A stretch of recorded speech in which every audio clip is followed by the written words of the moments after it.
Listen, I told you we had a special interview coming up in the 8 o'clock hour, and I'm so grateful to welcome to the show Tasia Thurman and Brandon Maxiel. Good morning. How we doing on this morning? How you doing? How you doing? I like that introduction, man. Thank you, man. Thank you, man. That's my man's Joe RV. Put that together. Him and his sister put that together for me. Man, listen, we have a serious topic this morning, man, and I just want to tell God thank you for you all joining us on this morning. I'm grateful for all that I see happening in this nation, led by our young people, man. Youth, young adults, man, just after it, man. You know what I'm saying? And I just tell God thank you for you all, using your influence, using your voice, using your skills, using your talent to make a difference. Amen. My sister I never met you before, but I can already tell that you all about it. Amen. But my man, I've been following you for a little minute ever since we had the meeting with the preachers the other day, with the pastors and everybody was in that room. And listening to you talk, I've been following you ever since, man. And I just tell God thank you for what He's doing through you, man. All right. Appreciate your time. And so on Monday at 6 p.m. there's something that you all want to announce to the community that's going to be taking place, right? Absolutely. Help me. So we're having a peaceful protest, and I'm going to emphasize peaceful. It's going to be Monday, July 6th. That's going to take place at 6 p.m. We're going to start out on the north grounds of the Lake Charles Civic Center, march around the courthouse, and we're going to end up where the statue is located at, the Confederate statue. And I want to emphasize peaceful protest. Right. The whole point of this is not to cause division. I think there's a lot of people in our community who are speaking up. I think we should listen. Yeah. And then everyone has the right to speak up. And I'm amazed at how sometimes when we always talk about the right to protest, the right to assemble, the right to speak your piece. Sometimes that's only one side. You know what I'm saying? And when it comes to the opposite side or our side, sometimes our voices are trying to be quailed. Like our opinion and voice doesn't matter. And so I see I was looking at the flyer, man. This dope flyer says the people versus the system unite together to peacefully protest for the removal of the Confederate statue from the courthouse lawn. Now, so just let's talk about this, man.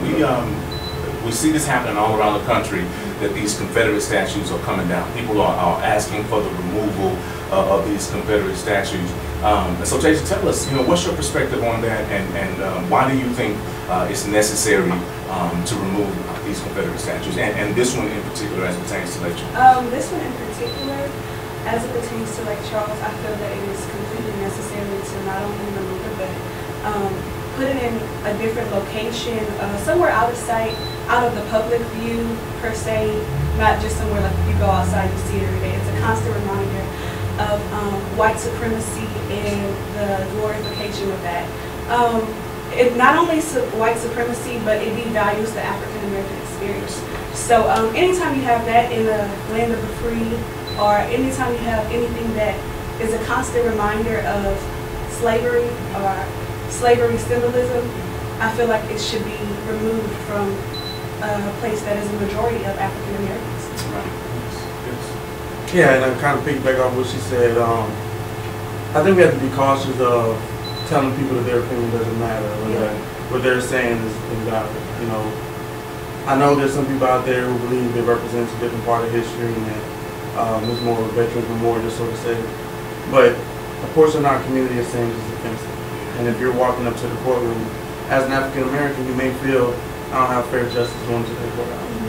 That my cards are already stacked against me before I even walk in. And I think that's very important to say right now. So I think we should move it, put it in a museum somewhere, but in front of a courthouse, it doesn't seem good. Right.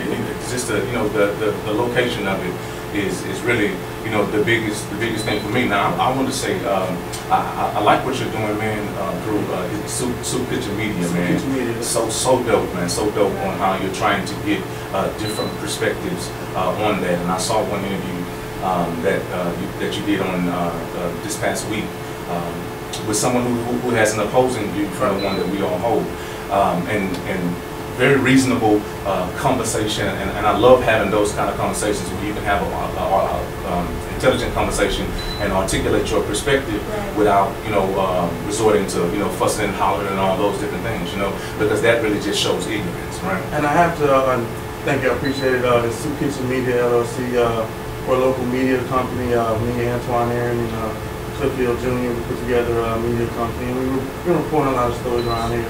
I got to sit down with a guy named Jeff Jackson. He works at Jeffrey's Fabrication, and I put kind of a flyer out on social media, reached out to a bunch of people to see who would reach back. A lot of people didn't want to go on camera. A lot of people were scared for their jobs or being called racist, and rightfully so.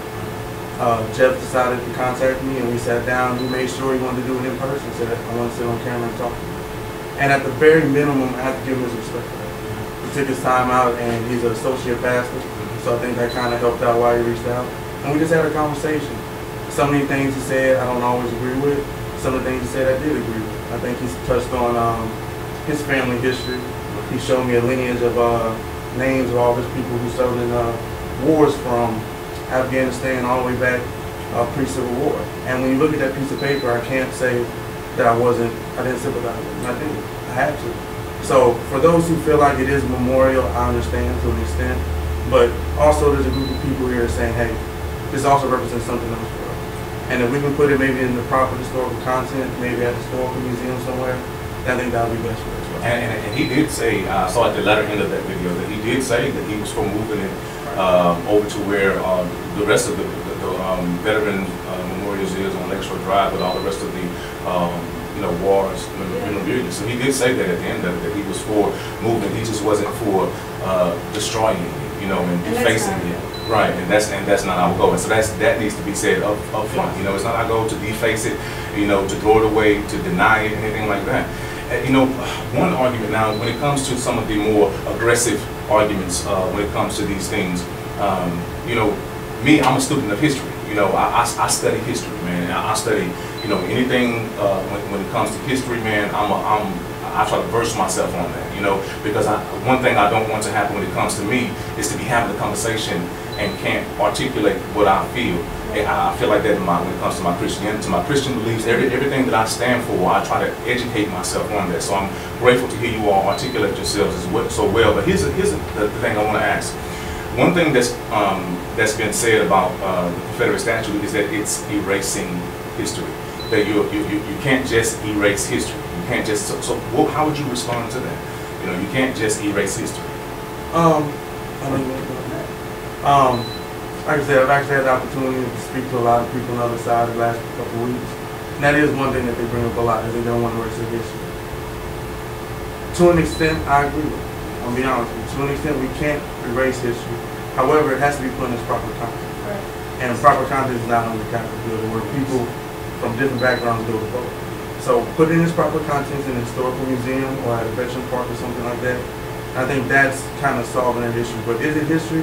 Yes, but there's also another history to that side. Yes, right. And that's the slavery and the stuff that we dealt with. And some of our ancestors, I know people who look at that statue and never knew what it was.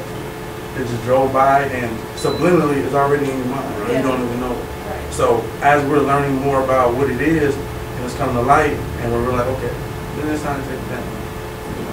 I agree. I think everything should be in a proper perspective. Especially if it's not going to hurt anybody or harm anybody. It's a win-win situation for both parties. So I feel like that'll be most beneficial. One thing I say, one of the sayings that I have in my church all the time is, talking about context. And when you read the Bible, you have to read it in context, right? And I always say a text without context is a con, right?